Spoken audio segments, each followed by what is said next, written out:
Guys, it's so important to have a team. All right, so welcome everybody. Welcome to another Thursday night underwriting. I know we missed it last week, and oftentimes what happens when we miss a call is people forget that the call is happening. So we sent out all the reminders. We will have, whoever's going to be here will be here. But the purpose of the underwriting call usually is to take people from my Monday night call who are a little bit more serious, ready to go into the next phase of multifamily, who wants to get a little more serious. So we're going to talk about on this call, usually everything from getting a deal under contract to closing, right? All the work that's from beforehand, the underwriting part of it, talking to the broker side, and then moving into the LOI, submitting the contract, getting into contract, what are all the things in between, and then closing. But today, we will also add into some strategies on the debt side. Okay, we're going to talk about the market. We're going to talk about debt. So really excited. I met Tanner this past weekend at Rob Cleef's event. You are, Tanner, you're with Atlas Real Estate Capital. Yep. Thank you. Yes, I did get a haircut.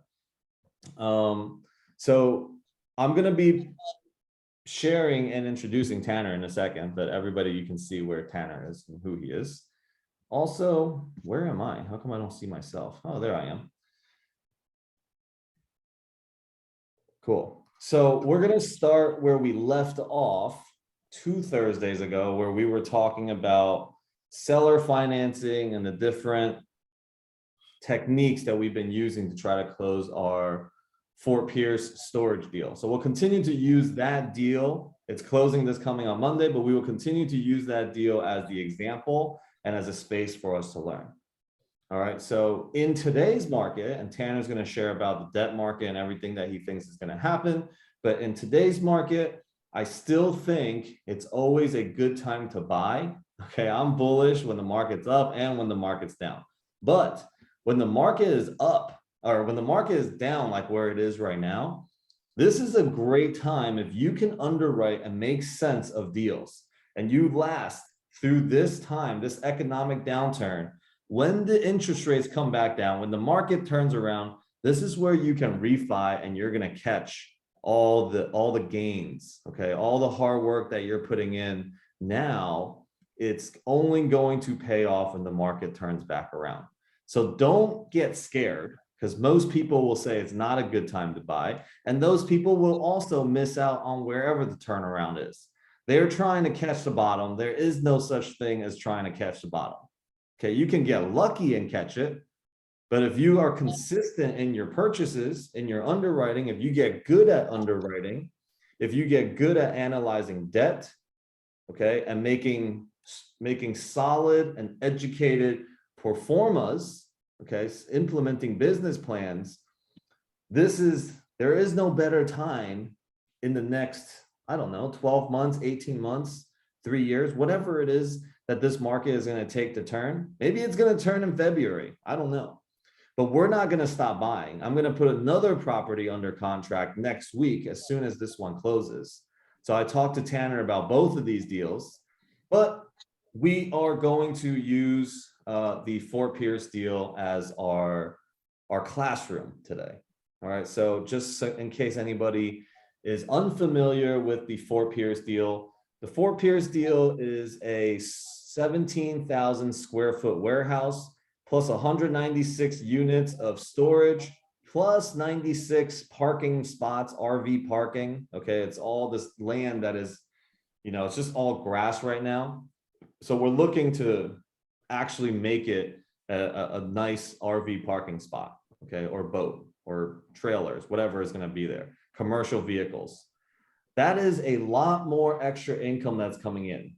The seller is leasing back from us the storage, the warehouse at $12,500 a month. That's basically going to cover all the expenses of this property, and we still have 196 units plus all the extra parking that we're going to be building out as part of the upside of this property. Okay, And so the deal looks like right now, it's a $3 million deal. We did have to pay a broker 10%, okay, non-refundable day one. And the funny thing about this is literally right before this deal, somebody goes, who the hell would pay a broker 3%? Don't ever pay a broker 3%. And I chimed in on the chat. I go, if the deal is good enough, don't get caught up on what percentage you're going to pay a broker. Okay, if it pencils out, don't get caught up on these little numbers, right? And then of course, the next week I get into a deal where I'm paying 10%. I don't think anybody this year has paid 10% to their broker for a deal. All right, so we did. Now this deal was so good that we had to go 300,000 hard day one. We just so happened to have found a seller who's desperate to sell. He's been dragged around. The market was good. He knew he was going to get a $5 million offer. It was in contract, dragged around for 7 months, 8 months, and the market turns. All of a sudden, this guy can't afford it anymore. The seller got no money. All the money that was in there got taken out.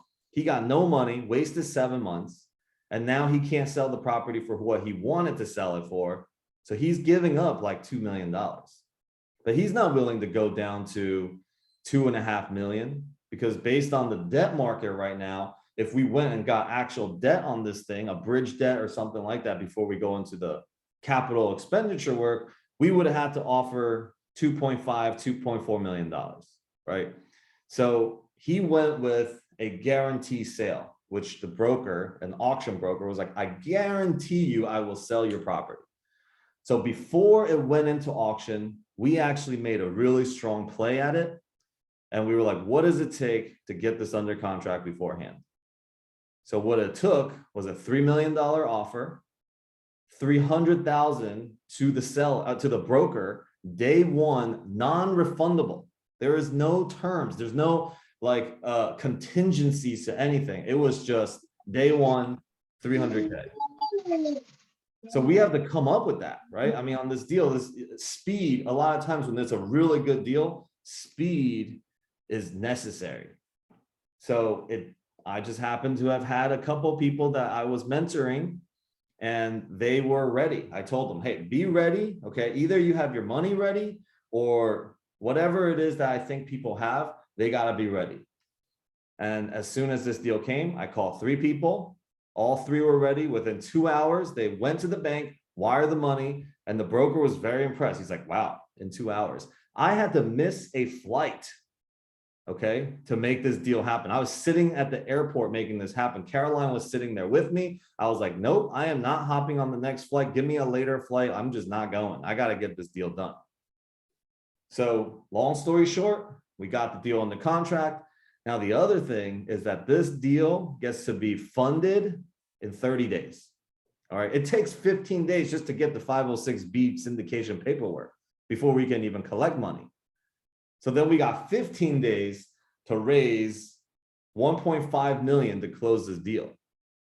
Okay. The seller agrees to a 7% interest only, 3-year, no prepayment penalties, no fee, nothing, no strings attached. Penciled out really, really well for us. Now, I talked to Tanner this past weekend. He gives me even a better option of what we're doing. So we're going to talk about that in a minute. But I do want to say this. Everybody that is involved in this deal, all the new GPs, all of our LPs that have invested in this deal, when this deal is complete, okay, and you go and look at other deals, all the other deals are going to be a walk in the park. Because this is completely compressed, this entire deal. We're doing a big commercial deal like we're buying a single family house. Okay, and you know, the people that are on the team know, all right, day one, we had all the soft commitments. Everybody's in. We got $3 million of people that are committed in. Now we have 2 weeks, okay? So basically there's 2 5-day weeks. You got Monday to Friday, right? We got 2 weeks. So really 10 days to get people to put money into the deal. That took forever. We're still waiting for the last of the money to come in, and we're going to close Monday. All right. So we're just about there. I think we're going to actually be 50K over, which is good. It's going to be part of the actual little bit of the reserves and the capital CapEx that we had assigned in there. This deal is so good that we underwrote $800,000 of basically CapEx work that is not included in the closing of this deal, and it's still cash flowing 5.5%, 6% as is. Now, of course, because it went through auction, we didn't have a lot of due diligence period. We didn't have, I don't even know how accurate their, rent rolls are. So we have to underwrite this basically at market and kind of just trust what's in place. For all we know, we can go in there and find that, these units aren't paying or whatever. But we know the potential of this property. We know that at least the seller is going to be paying all the expenses with his lease back, and he's putting 3 months of rent in escrow for us. Okay, so we're doing whatever we can to mitigate risk here. So I talked to Tanner this weekend. So let's just bring Tanner up. Tanner, if you want to introduce yourself a little bit and just share like what you told me about a different possibility. We can close this deal with the seller financing, and then what else do we do? All right, let's start there, and then we can talk about the market and the debt and all that.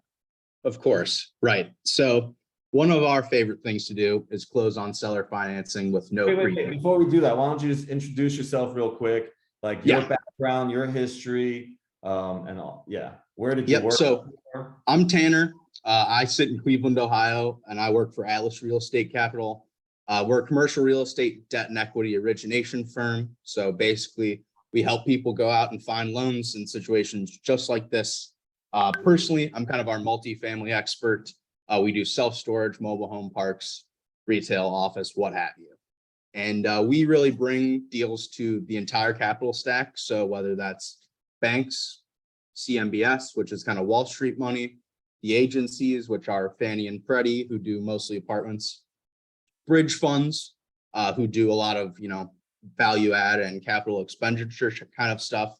And we really just try to run the entirety of the gamut and help our borrowers find the most advantageous loans for them.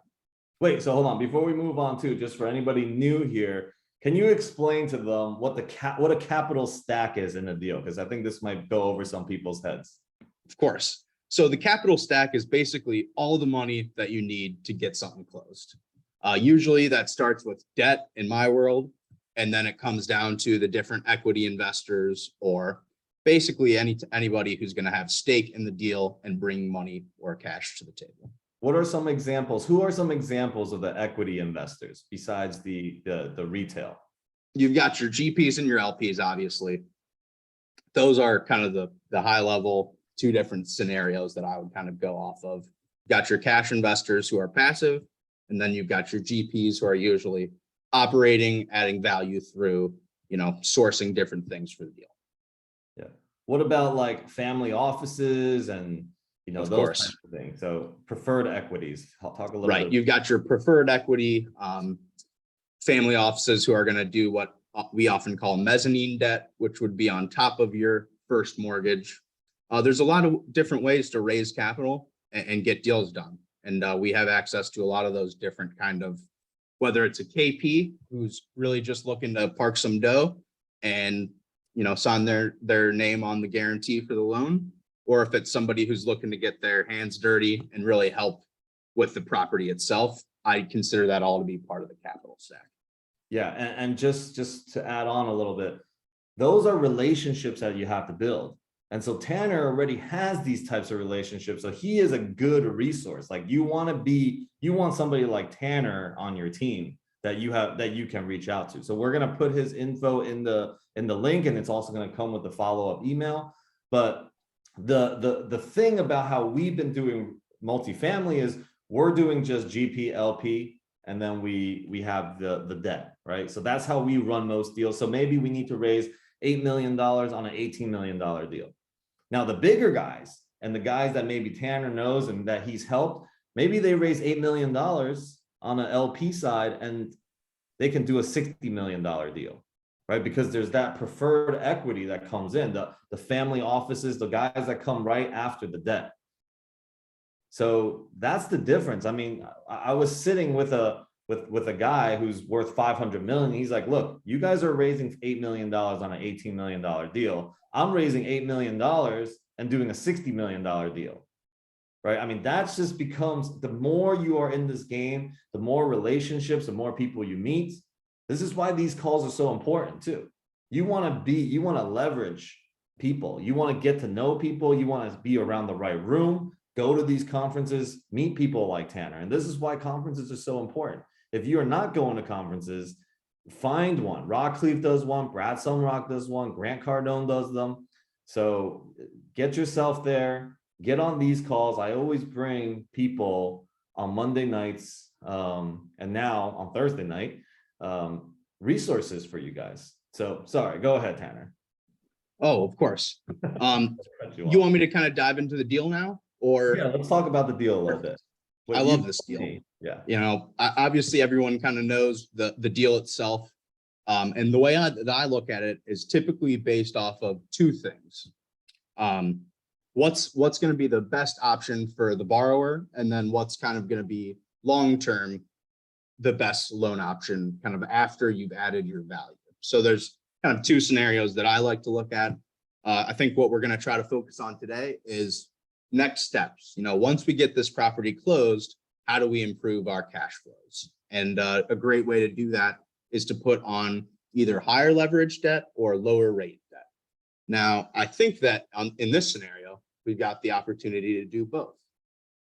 Right now, I'm thinking the interest rate is probably going to be around 6.25 or 6.5, which kind of undercuts the 7%. And then also, I'm fairly confident that we should be able to achieve a little bit higher leverage than our seller financing by including some of those capital expenditures in our loan. So I've made some calls already this week to several banks in this area saying, look, we've got this property under contract. It's got great potential. Not only is it currently cash flowing at around that 6% cap rate, but it's got great potential for the NOI to increase and the value to increase. So what we do is we take kind of our package and we put together, hey, this is the property. Here's what the cash flows look like. Here's what our borrower team, Rockstars, look like. And we're looking for kind of a transitional loan, because ultimately, once you kind of built out this parking and increased the rents and gotten the seller's warehouse kind of covering all the expenses, you'll see the NOI increase. You should be able to achieve even higher leverage. So without going too far into the kind of the whole process, I think this is a great candidate for kind of a value add loan. Typically, a bank is going to allow you to get some period of interest only. So when you first start out, you get, higher cash flow. It's usually going to be a year or two. And banks are really excited to lend on some of those capital expenditures to build out the parking area because of how much value that's going to add to the property. So really what we're doing is taking Alex's plan, explaining it to a bunch of different banks, and then not necessarily pitting them against each other, but saying, hey, look, we're looking for the best terms here. We're going to discuss with local, regional, and national banks typically for this specific deal, based on the size, location, and kind of business plan. Those are the three different things that I'd say are the most important when it comes to finding a loan: our size, location, and business plan, because those are kind of drive your different options. Mm-hmm. So what, like numbers wise, what do you think it's going to look like? So we got to put $1.5 million up. The underwriting that I did includes another $800,000 that's being raised. So if we don't have to raise this $800,000, I think the cash flow gets kind of crazy. Now, if we get this loan in place, what is that? Do I not have to get all the do I not have to raise all the CapEx now?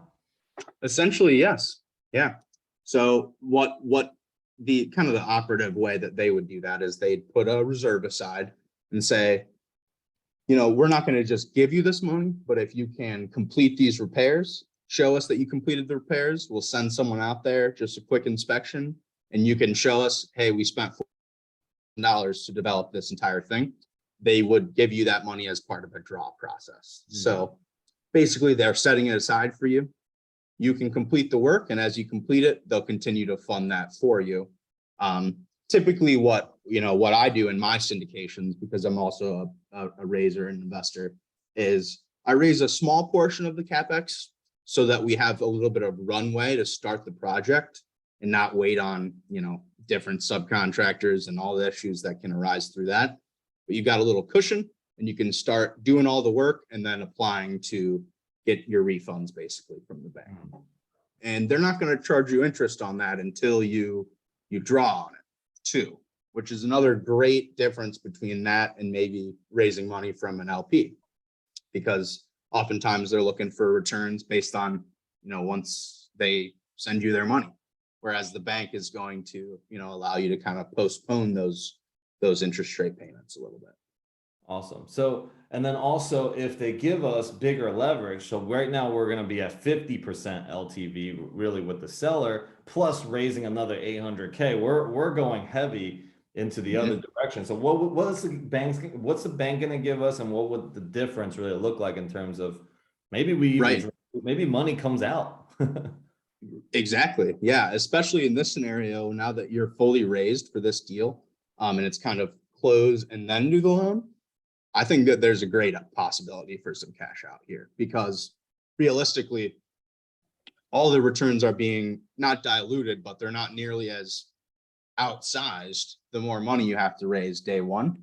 But if you can really return a lot of that capital once this loan kind of gets put in place. So I'm thinking typically the way we talk about it is either loan to value or loan to cost.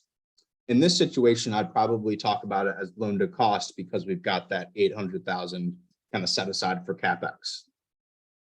What I've been discussing with banks is 75% loan to cost.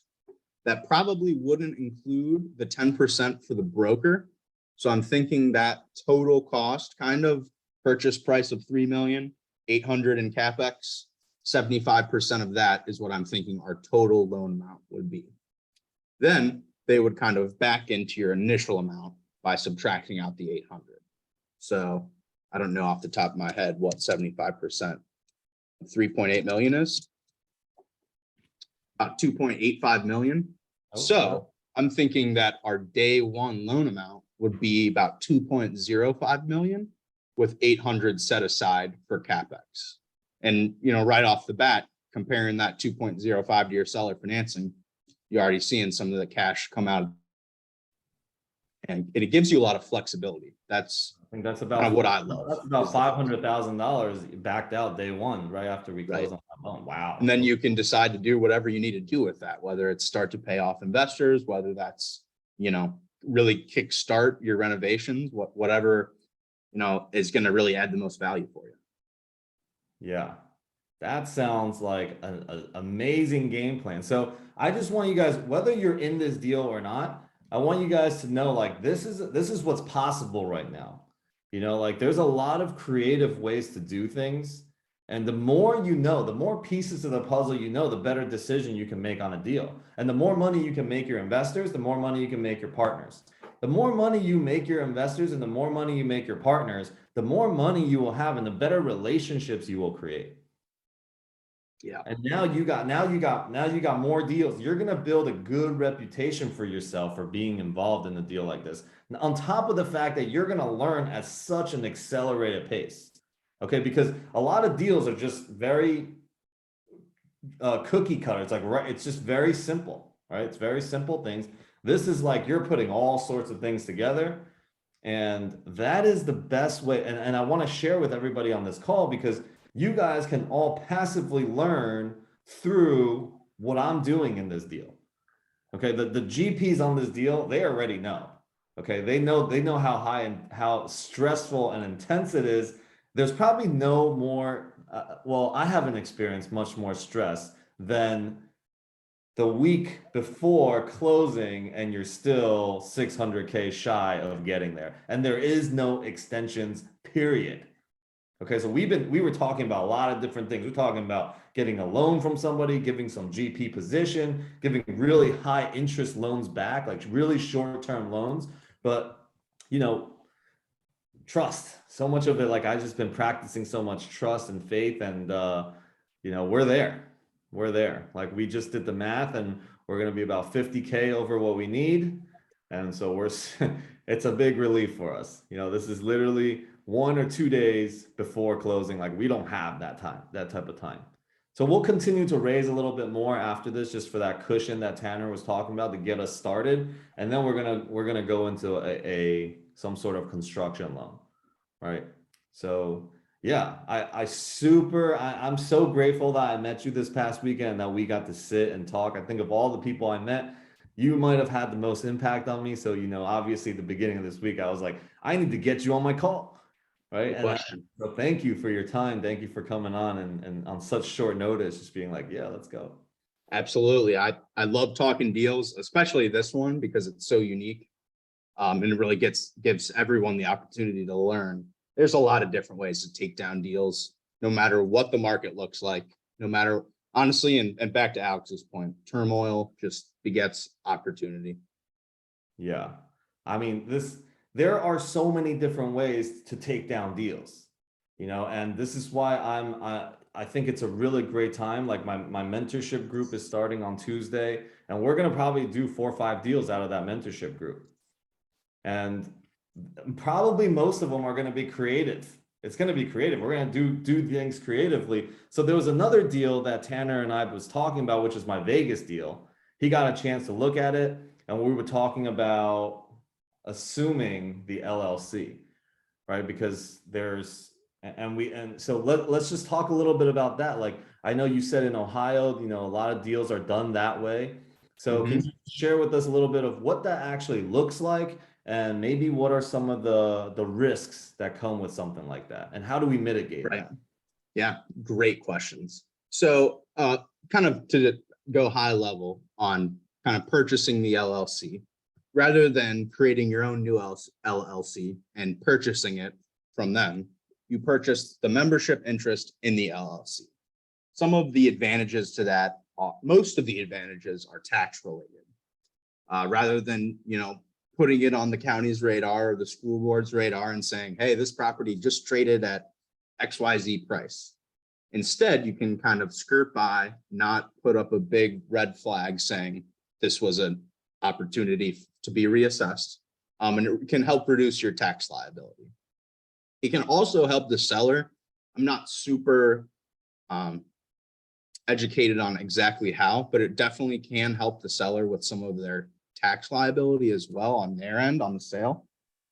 But some of the risks, and I actually just went through this on a closing, is if there's any sort of judgment or outstanding litigation against said entity, you're basically assuming that.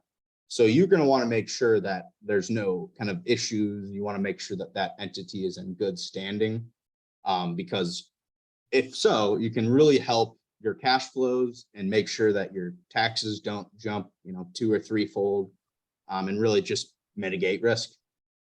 Yeah. And so I was talking to Mauricio, who's the attorney that was there, and he shared with me, and I'm going to have him on a future call on Monday, but he also shared with me that there's something that you can put in the contract, like a warranty, basically anything that's happened before the date that you purchase this LLC, that is still on them. Now, there's still a risk on that. You got to see if they're reputable, right? Because if something happens and you go and sue them and they don't have any money, then you're still liable.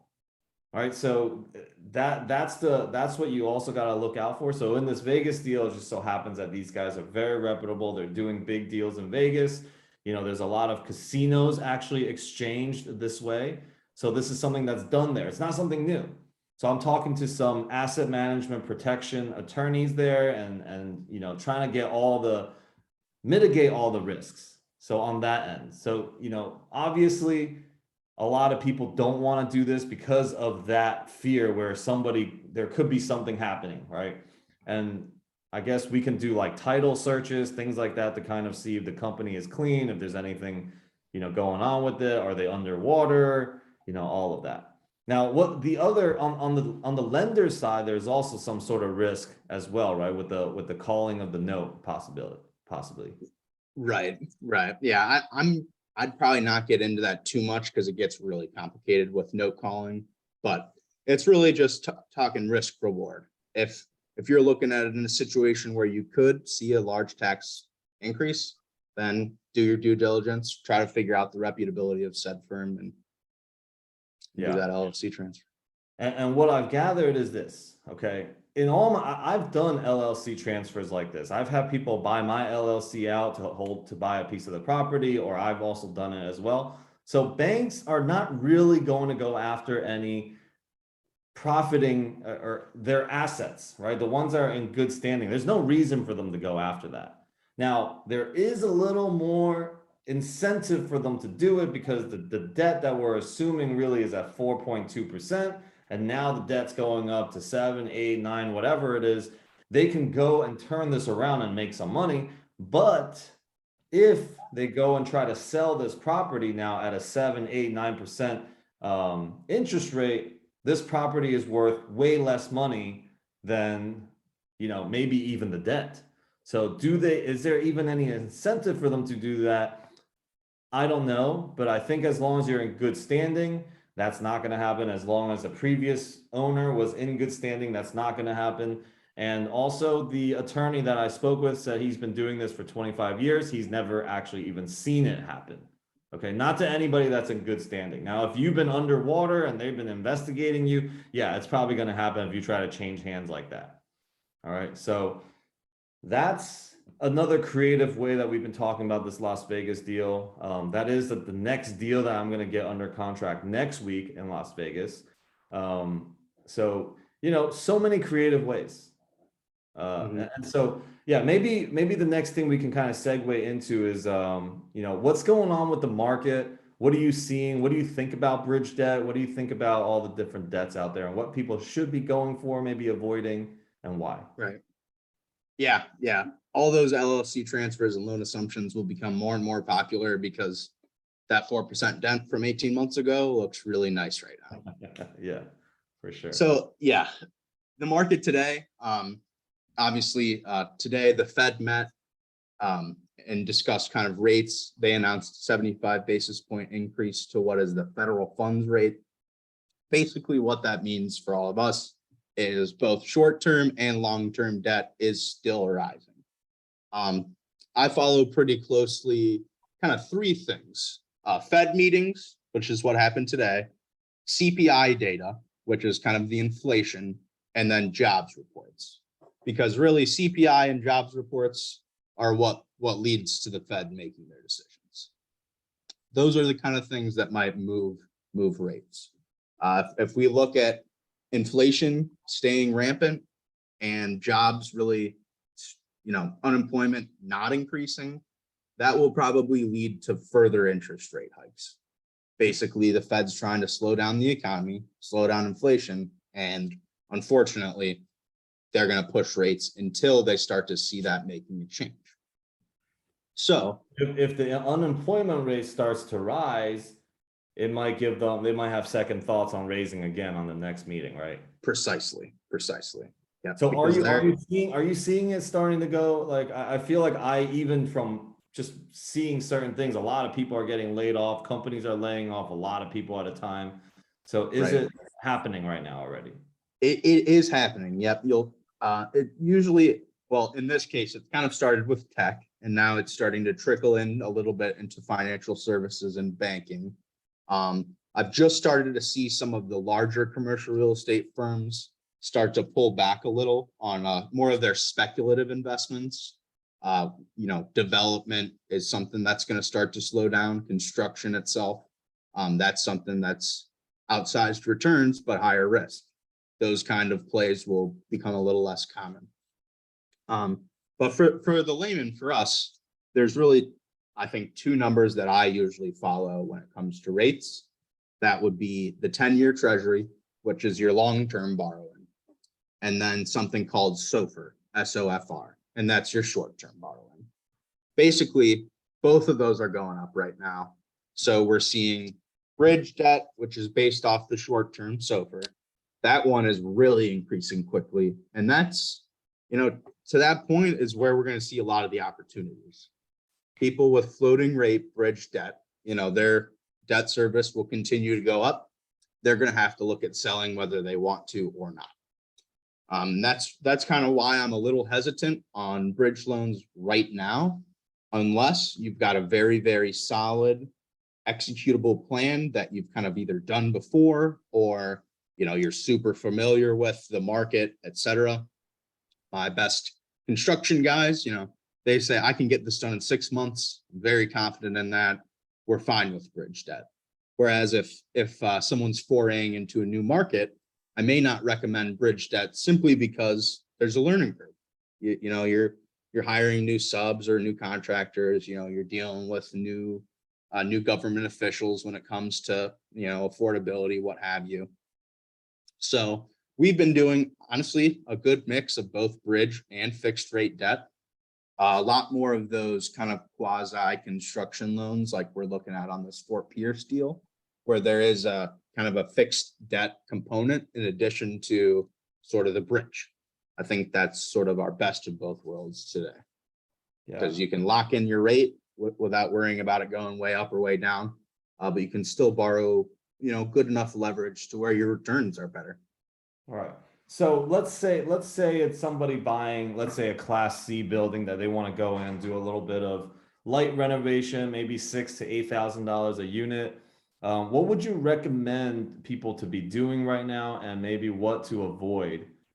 Like, should they be kind of aggressive in doing CapEx work, going aggressively for bridge debt, or should they kind of be looking at deals where they can lock in on the long-term fixed debts, like that? Yeah, I think that a big piece of that for me is the size of the project. Definitely don't bite off more than you can chew, because that is when you get in a situation where you maybe have one or two more vacancies than you can really stomach. If you really get into your construction process and you're thinking, oh, we're going to release units in 30 days after we're finished with construction, that spreads out to 40, and that's going to really crush your cash flows. I'm a little more conservative when it comes to that kind of thing. Yeah, because I think logically too, for a lot of operators right now, if you are getting into deals or if you own deals, maybe the best thing right now is about tenant retention, right? Because we know that like the turnaround and the new lease ups, those are your most expensive, those are your biggest expenses when you have vacancies and you got to lease up again.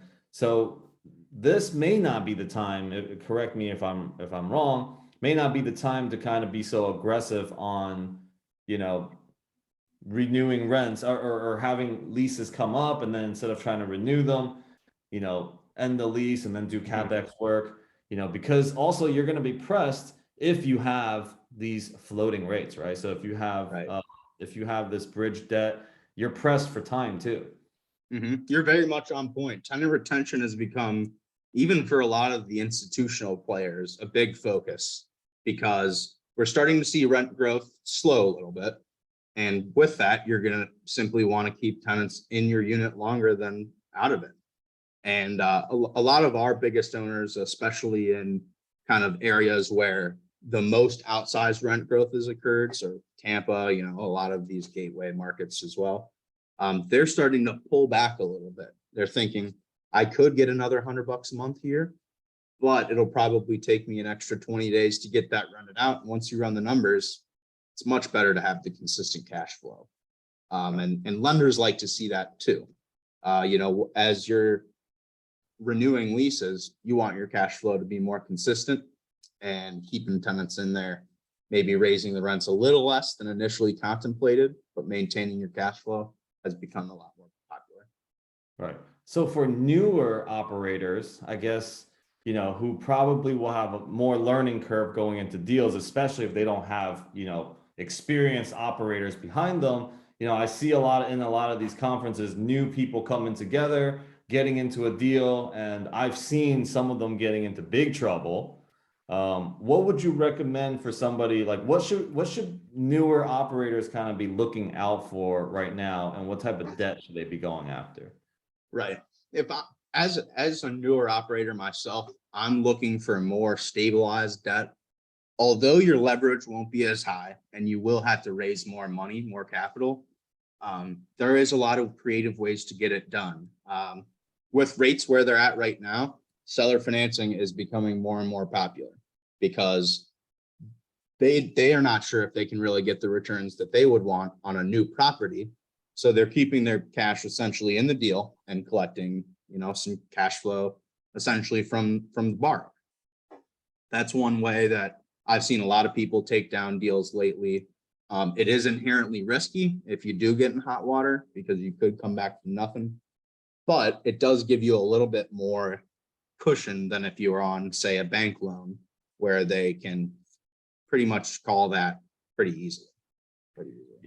Yeah, when I first got into real estate, the market was also kind of like what it was doing right now. It was challenging for people to purchase properties at or sell properties at the price that they want. A lot of them were starting to go underwater. What happens is, if I went to a seller right now and who's selling a property, let's look at a single family house. Let's say they're trying to sell a house for 500,000 or 300,000, and you can't even get that. The bank doesn't let you do that. A lot of times the debt is on your side. If you look at it right now, a lot of people are challenged because of the debt, but really the debt is on your side.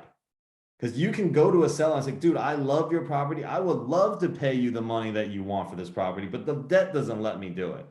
Right. So it's kind of like a reality check. And what's going on right now is sellers aren't really, I guess we haven't gotten to a point where sellers are budging, right? There's almost like a standstill happening in the multifamily side where not every seller is ready to be like, okay, they rather take it off the market than to take a loss, right? So some of them might not feel the pain yet, but maybe going into the holidays, Thanksgiving, Christmas, and they start reassessing what they're doing and where they're going, what's the opportunities, they may want to exit their properties. So what's going to happen is you can go to a seller probably more often in the next couple months, maybe in the next 12 months, and say, listen, I'll pay you what you want, but give me the seller financing.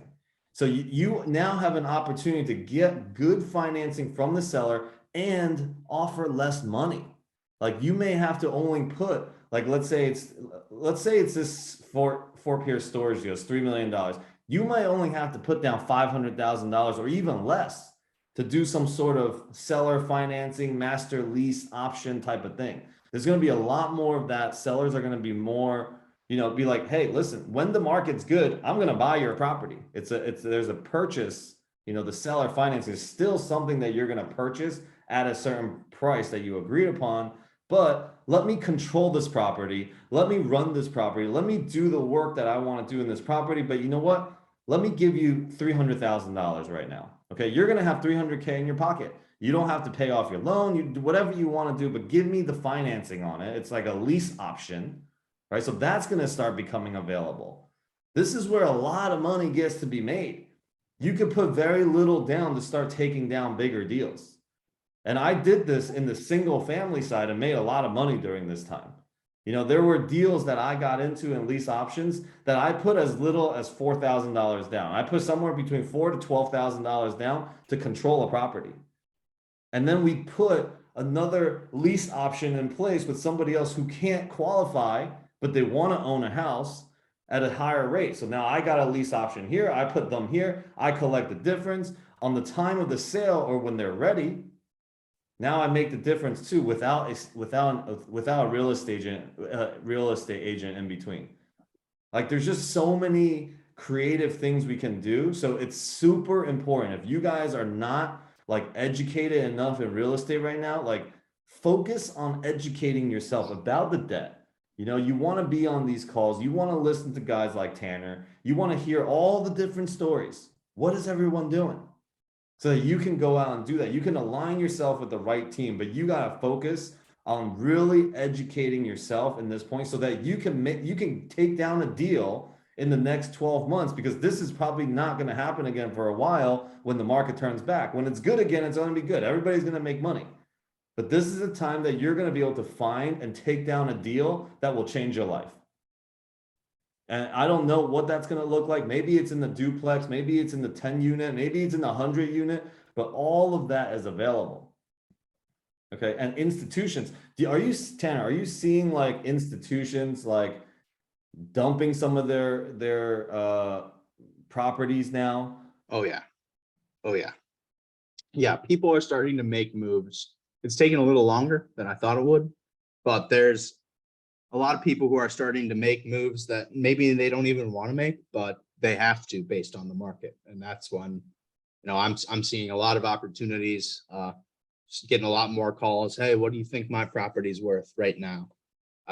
Because a lot of people are in a pickle, and we're here to swoop in and take those deals off of their hands. Nice. And you know what else is happening? So these deals, we talked about the capital stack. There are preferred equity that actually has control of the deal. They really have the last say. Okay, Yep. so even me as an operator, let's say I have a $60 million deal and I'm the operator, but I got preferred equity in between. And they don't want to wait. They're just like, hey, dump the property. Maybe I don't want to dump the property, but I don't even have a say because the preferred equity really has the last say. So Yeah, that's and on that point is like, that's kind of why I lean towards stabilized debt versus bridge, because at that lower leverage, although you do have to raise more money, I would rather answer to LPs than the bank, because the bank's taking the property back, whereas LPs can say, hey, our returns aren't going to be great right now, but we can stick it through. We've got it through on the long haul, and you're going to be able to, realize some sort of returns eventually. Yeah, that's a really good nugget right there. You would rather answer to the LPs than to the bank or to any of the preferred equity in the capital stack. Okay, because if they got the last say, you really got nothing that you can do. You may have to take a loss. Then the most important thing is at risk, which is your reputation. Okay, you got all these LPs that you worked so hard to build trust with, and then the thing goes collapsing, and hopefully nobody loses any money, but you're probably not going to give them the returns that you promised them, right? So yeah, do you have anything you want to add to this topic still, or maybe we can take some questions? I'd love to take some questions. Yeah, whatever the group wants to discuss. Awesome. So anybody have any questions for Tanner about anything in the debt in multifamily, even if you're in single family? About that construction loan, it sounds similar to what I was doing when I was doing like spec houses and stuff. It's basically the same type of loan. Like if you're building a house as a contractor, you'd get a loan to build the house and you just take draws as you go, right? Right. So, but you're looking to pay that off when you refinance the property and just cover the interest and principals until with the cash flow, or how you paying that off? Yeah, so typically what we're going to try to do is have the least amount of debt liability up front, because you are adding so much value, and kind of the goal is to bring your NOI up, your value up, and then refinance out into kind of a new loan product. Okay. What I like about those banks is they'll give you kind of the initial interest only period while you're doing your construction stuff, and your cash flow won't be so great. But after, which is different than the bridge loans, afterwards, they will still give you some sort of fixed rate loan that you should be able to pay off if you've added enough value. Whereas So you're looking to refinance pretty much as soon as you're done construction, right? So that you can pay that construction loan back. Yeah, because I know when you're doing a spec house, you're paying the loan back immediately because you're selling the house right away. Right. Yeah, the idea is to refinance, or as long as your cash flow is good, a lot of banks will still allow you with them just on a new loan, which is different than the bridge lenders who are saying, I understand. Okay.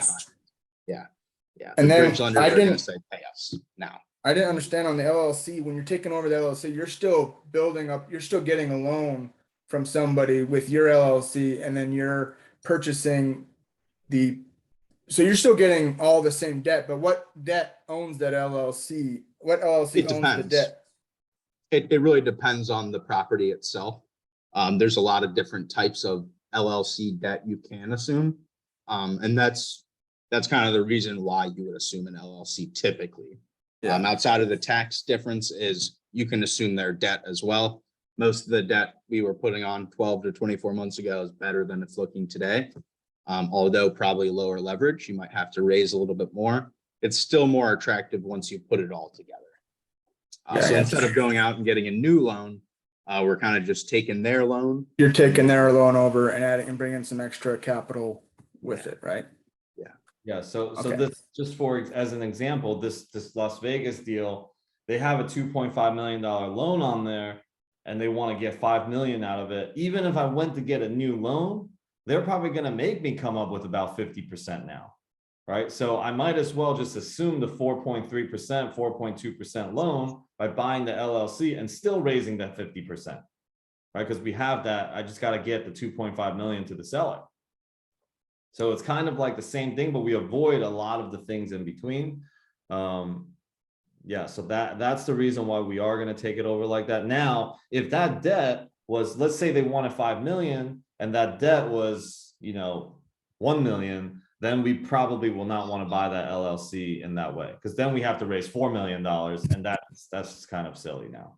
Right? So raising Yeah. $4 million for a $5 million deal, it's crazy. Yeah, that's what I was wondering. All right, I got you. Yeah. Cool. Hey, Anybody else have Tanner. any questions? Yeah. Hey, Alex, how you doing? Hey, Yo, Tanner. what's up? Hey, so I was playing with some underwriting, and I wanted to make a note. Like, seller financing is really attractive. For example, like if you are kind of going back and forth between a seller on price, they are willing to offer seller financing. You can actually pay them more, put down a lower down payment, a better interest rate, and then it's kind of a win-win. You're cash flowing a little bit more. That's pretty cool.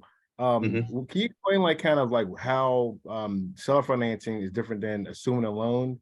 And do you have some of the same flexibility with like negotiating with the bank on like a down payment and things like that to take over that loan?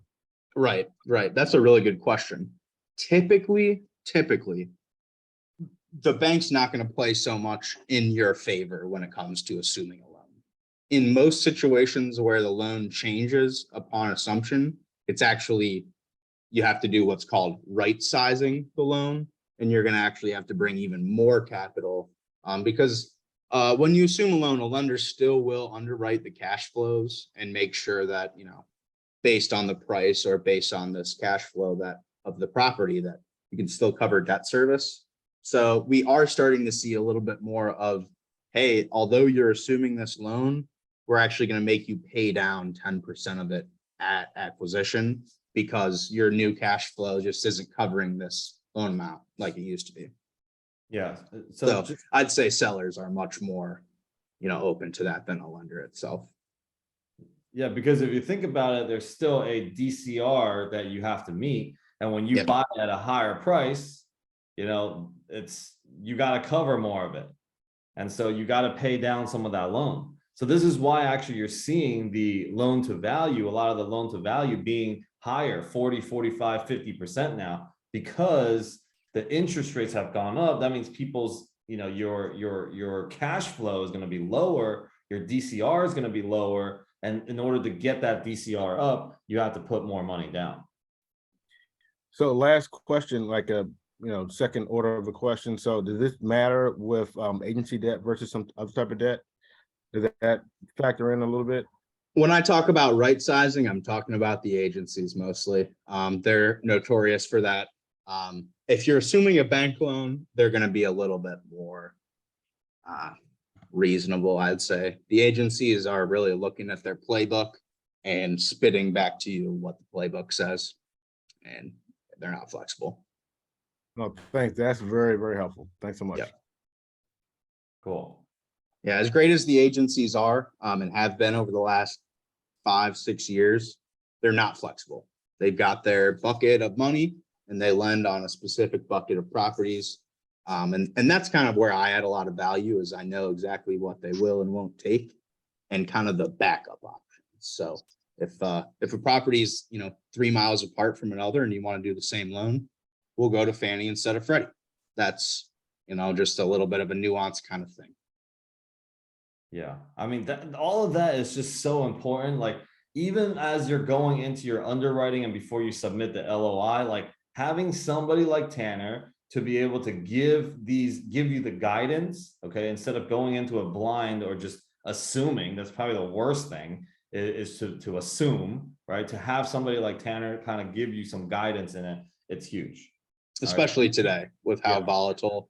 I have some clients who I've got standing monthly meetings with them. to discuss rates, we moved that to every 2 weeks because they are just changing too quickly and they want to be underwriting exactly to the right, numbers. Yeah. So Eugene had his hand up, so go ahead, Eugene, Yeah. you asked the question. Yeah, hey Tanner, my question is regarding assumable loan.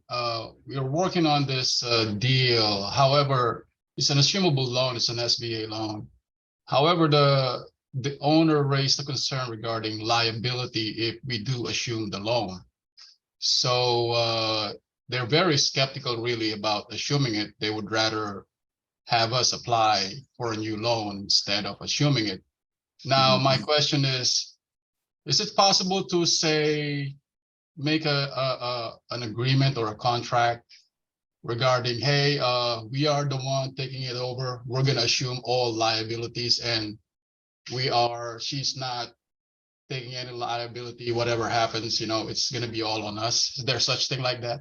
There should be a way to incorporate that into your contract. There should be, and it would basically be kind of back to Alex's point. It basically would be the removal of the reps and warranties clause. Typically you want that in there as a buyer, but if you need to waive that in order to get the deal done, then you can. I'm pretty sure.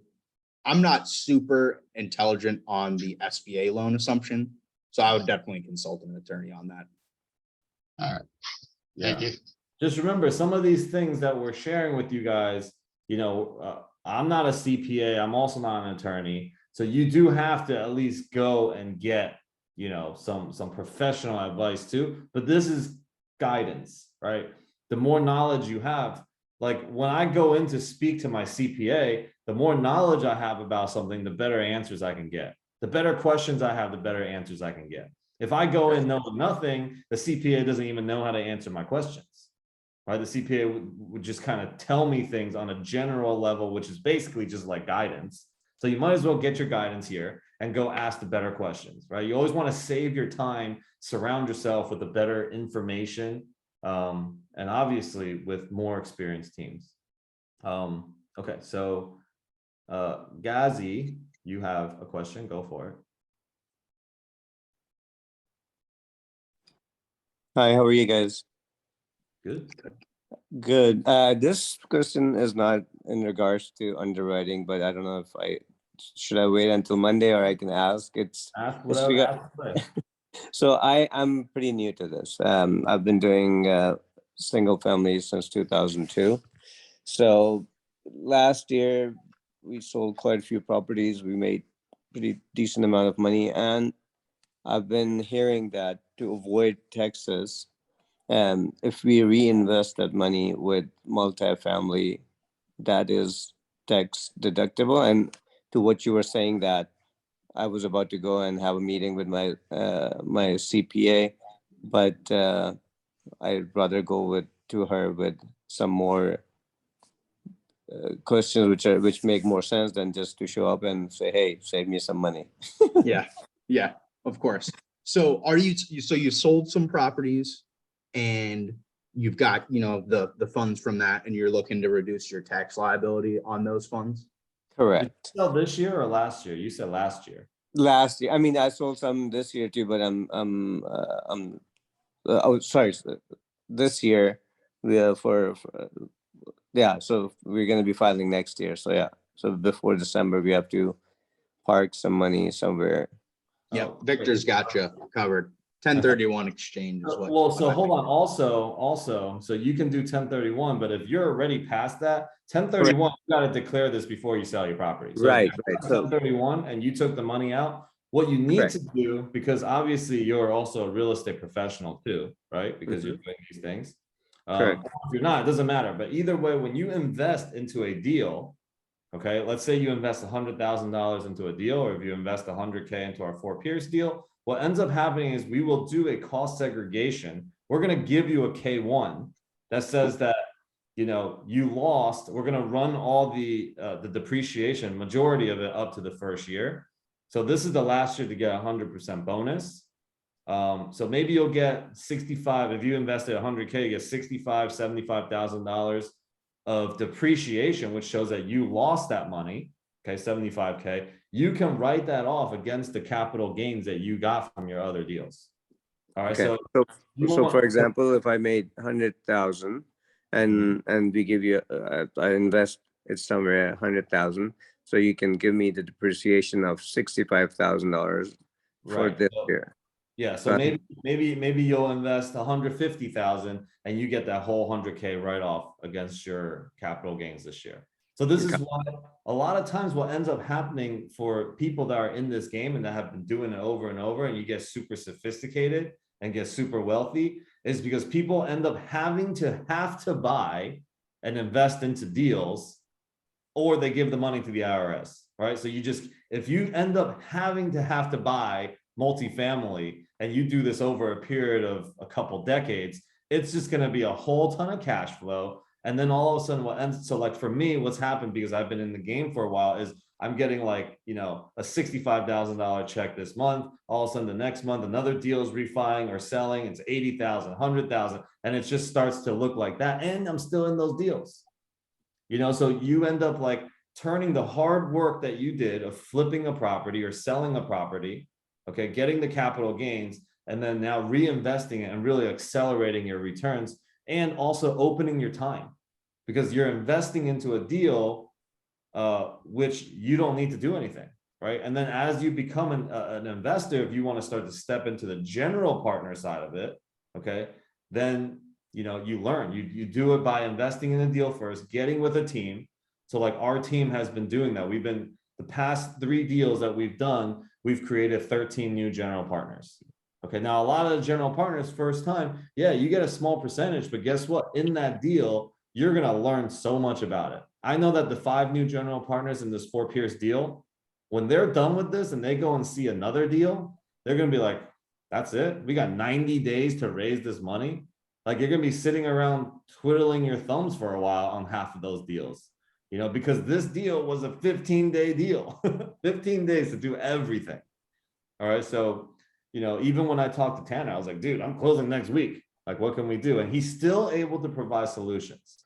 So you want to, like, when you're around these types of calls and you have the right questions, like you have right now, specific to where you are, like this could be the difference of people making millions of dollars or, you know, giving money to the IRS. You know, so you got to get the right things. Now, even, okay, you got to think about your CPAs now. I've been so loyal. I have a thing about my loyalty. I've been so loyal to my CPA, who was good for me in the beginning when I was doing a couple houses. All right. Now I'm doing a lot more. That CPA doesn't even know how to do the taxes. But I was so loyal and I was getting myself in trouble. So this year I finally was like, that's it. I'm done with you. I moved on to a different CPA who's a LP GP in deals, does all the cost segregations, know a lot more, know more than me. My old CPA, I knew more than that CPA. I don't even know if she's she is a CPA, but you know, yeah, Anderson Advisors is really great, but we have a guy that comes on and speaks. His name is Brent. I've introduced him to a bunch of people here, but he's amazing.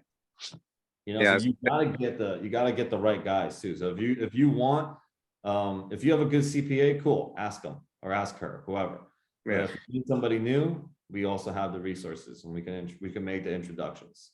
So for where you're at, we also do still have a little bit of room for the 4 Pierce deal. If you want to talk about that, you know, Caroline, Nick, if you want to put my contact info in the chat, we can chat offline as well.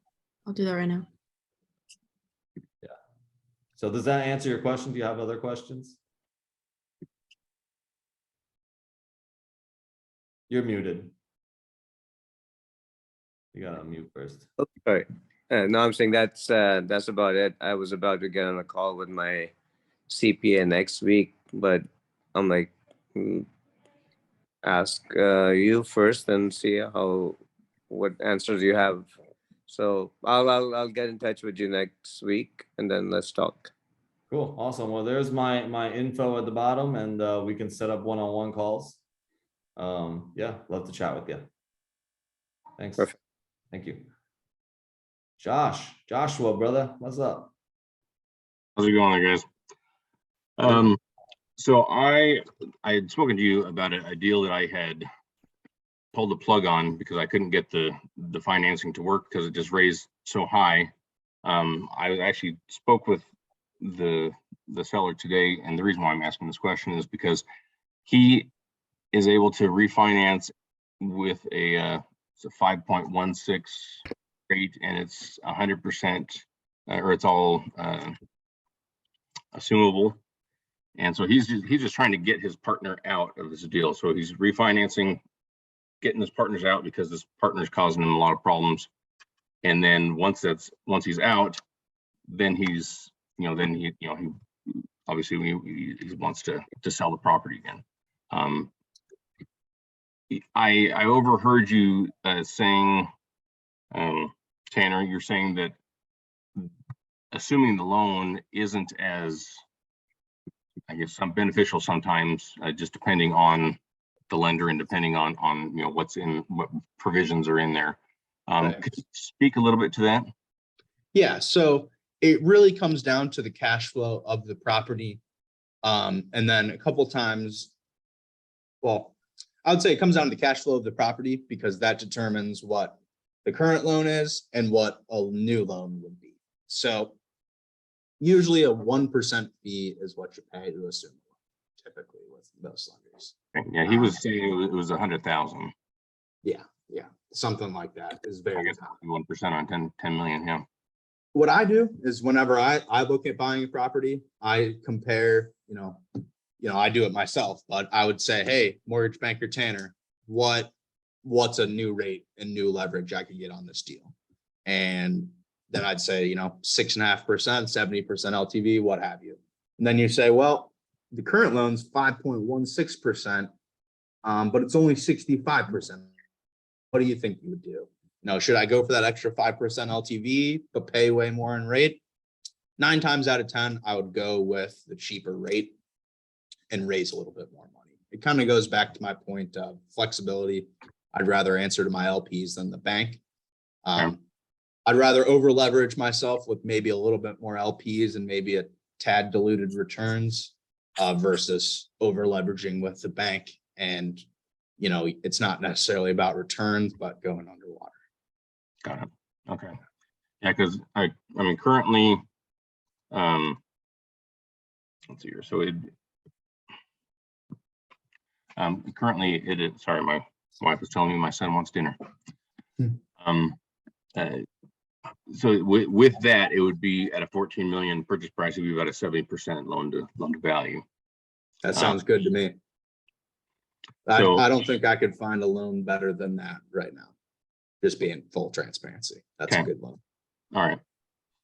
Okay. So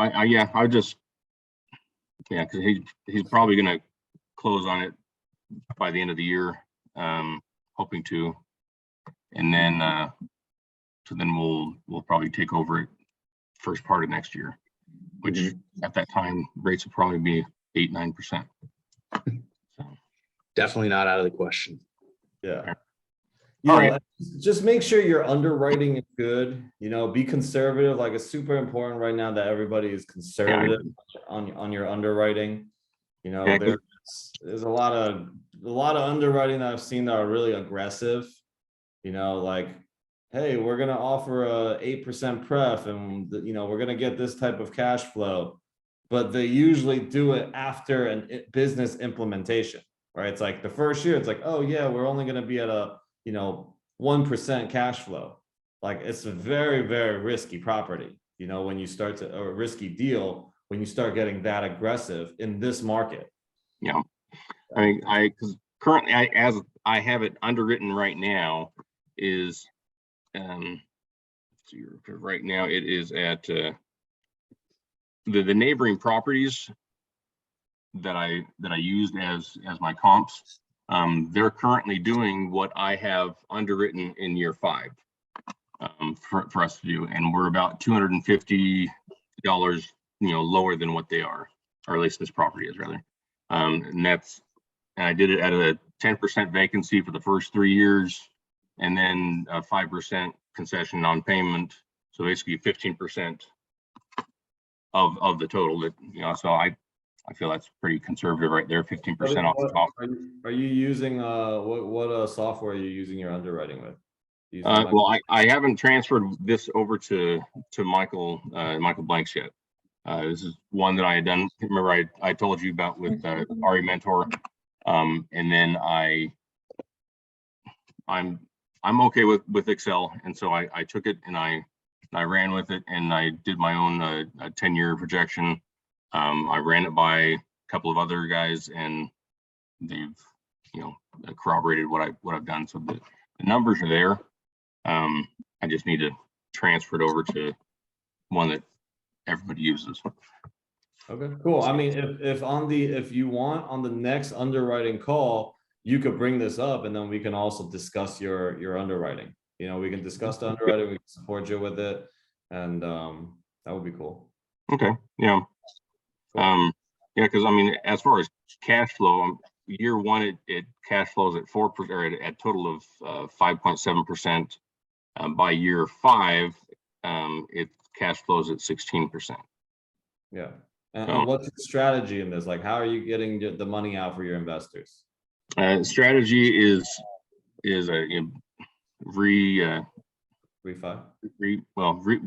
refurbish all 180 some units, and then year 5 either sell it or refi it. Wow, okay. Well, if we can do it in year 3, we will. I think we can do it in year 3. Yeah. Okay. Yeah, I mean, we can surely discuss that on the next call. I think it would be a good case study, for everybody too. Yeah, Yeah, I agree. and maybe it's going to be so good that before you go into this deal, you're going to have a whole handful of people that's ready to go in on that deal with you. That'd be nice. Yeah. Okay. All right, but I appreciate it. Thanks. There's a question. What happened to the LP that were offered a rate and now are getting nothing or are negative? Yeah, I mean, that's where the GPs gotta talk to their LPs. Communication is key in these times, right? And there's a lot, because there are deals that I'm invested in where I was promised 8-9%, and now I'm getting like 0.6%. Like, I don't even know what happened. I would just kind of trusted these GPs, but it's kind of a lot of what's going on. I know there's people that have invested with Grant Cardone and his Las Olas deal, and kind of the same thing is happening. The returns are coming down a little bit for the investors on that side. So it's the name of the game. But as a GP, you want to answer to your LPs again, then to the bank. All right. If you lose the deal, then everybody's going to lose. But if you can still stay afloat, if you can communicate with the LPs, with your investors, it's much easier to talk to your investors than it is to talk to the bank. Yeah. So any other questions? We're going to start to begin wrapping this up. Yeah. Whether you're in a deal right now, you could be in single family, you could be in land, whatever, anything, no questions out of any question is good. All right, well, dang. Well, you must have done such a good job, Tanner. Oh wait, Ian's got a question. Go ahead, brother. Cool. Okay, so Alex, the deal I've been talking about, you are aware. My lender suggested, 12-month financing, seller financing. So when that 12 months is up, what does that transition look like? Is it that we fully buy, or is it, how does that look like? Yeah, typically when I kind of see seller financing is you would either sell at the end of that term or refinance into a conventional loan. Yeah. So you pay off the seller at that point. Yeah. So with the seller financing and the bridge debts, you got to think that these are kind of short-term things where either you get to implement your business plan in that time, and then when you go to the refi, you're going to get some of that money out. So this is why in the Fort Pierce deal, we have a strategy look, if we implement our plan in this time, right? What's the cheapest way for us to implement this plan is really what we're looking at, that we can still be cash flowing. And when all of this is done, the work is done, maybe it's going to be done in 6-7 months, and then we just start stabilizing the property. But once that income comes in from that RV park that we're, or the parking that we're gonna build out, that increase in NOI is gonna be so great that when we go for the refi, okay, it's probably, I mean, I'm conservatively thinking we're gonna be able to cash out about 90% of our investors' money, right? Especially with upfront, we might already be able to take out 500,000 of it. You know, that's almost 25% right there, right? So we're looking very aggressive. And for those of you guys that, you know, seen IRRs and don't really understand what IRRs are, so internal rate of return, it's really, you take the returns that you're going to get, you're going to divide it by those years, but also it factors into time, the value of money in time, right? So if you have a deal that's going to like if you have 10%, 10%, 10%, 10%, and then 60%, like your IRR is going to be lower than if you went 60%, 10%, 10%, 10%, 10% returns, right? Because that 60K comes out first. That's the value of that money is still greater. If it goes into the 5th year, the value of the money is lower. So that's what takes into the account for IRR. So you might see in those two scenarios, one IRR is going to be, you know, 16%. The other one's going to be more like 19, 20%, right? Especially if you get it out in the first 2 years. So our goal on that deal is to have it out in 3 years. And I believe that's going to be conservative. Like as soon as we close this deal, we're hitting the ground running and, you know, we're going to stabilize this property. I don't know, 2 years, 2.5 years. I don't know. Tanner's going to help me out with all that. For sure. Yeah. Any other questions? All right. Well, Alex, I don't have a question, but I have 2 deals I'm underwriting. I would love to bounce them off of you just to get your thoughts on it. Yeah, man, you're invested with us. You're in on our Saturday calls. You know, I got you. You're gonna be there to, you know, we will answer whatever questions for you on Saturdays. Awesome. Okay. All right. Thanks, Alex. Cool. So for those of you guys, thank you first of all, Tanner, bro. Thank you for your time. Of course. Coming in, dropping all these golden nuggets. Like I certainly learned a whole ton. And I'll be back around for sure. For sure. Yeah, definitely. I get a lot out of these calls myself as well. Cool. Yeah. So we're going to be dropping his information in the replay as well. So the follow-up newsletter in the next day or so. You know, all of his info is going to be in there. So you can, is it cool if they contact you? Is this like, oh yeah. Yeah. Right. I'll put a little write-up together on what, you know, where I add the most value and what I like to see. I usually like to get involved when people are like, I'm for sure submitting an LOI. Can you get your eyes on this? I love doing that. And I'll put a little list of like the most important pieces of info that kind of make me dangerous when it comes to giving loan terms as well. Yeah. You know, and remember guys, like when you guys reach out to some of the speakers that I bring on, like make sure you're ready. Like, don't just like ask a random question that's not going to serve too much value for the speaker or for yourself. Like get yourself ready, ask the good questions to get the good answers. All right. And then be, when you're ready in a deal, like when you know you're ready to go and you need some guidance, you know, reach out to Tanner and just store his contact info for sure. Yep. All right. So so I also mentioned the Saturday call that I do. That's really for anybody that's invested in our deals. Okay. I know Michael's been on a couple of those. We drop nuggets in there. Okay. We talk about how the GP table is run. How do we run the deal in the back scene? And we talk about deals. It's for our investors to kind of like, hey, how do I move forward to the next part, right? How do I move forward? What do I do to become a general partner? Or maybe even help you strategize. Like if you want to be a professional LP, be a professional LP.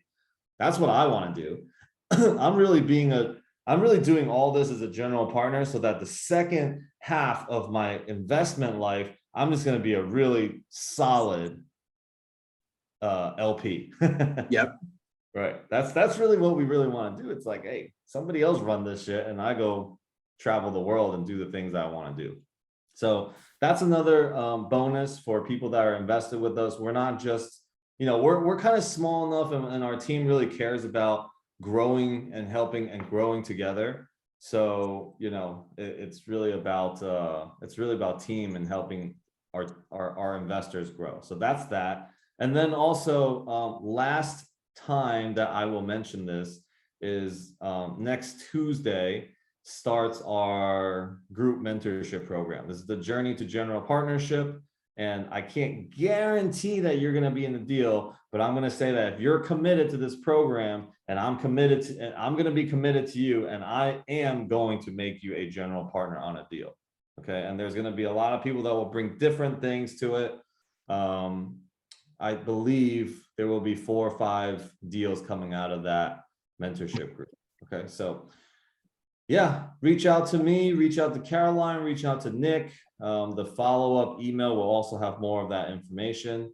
And yeah, that's it. We have a really awesome group coming in next Tuesday.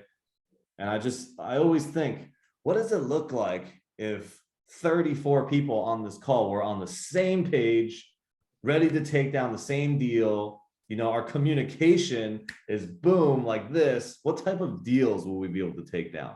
I know, just like all of your gifts, all of our resources combined, and with the experience of myself and my team, and with the guidance of people like Tanner on our side, like shit, like we should all be able to like come together and take down a whole ton of deals and create financial freedom for all of us and our children. So that's my goal. Awesome. Thank you, Tanner. Thank you, brother, for being here. I look forward to our next chat. And yeah, Caroline, if you want to just put it in the chat, just like where people can find more information on that group mentorship. Absolutely. All right. Thanks, everyone. I'm taking off. Thank you, brother. Thanks for being here. Thanks for your time. No doubt. Later. Okay, so that's it. That's all. Maybe I'll take like 1 or 2 questions if anybody has anything for me. And otherwise, you know, happy Thursday night. All right, cool. You're all amazing. Thank you for being here. Thank you for hanging out Thursday night. I hope we do some deals together. Have a good night, y'all. Thanks, All right, Alex. Thanks, Alex, brother. Isabel, I will have Caroline reach out, Nick reach out to you as well. Thanks. Yep. Thank you, Mr. Alex. Later.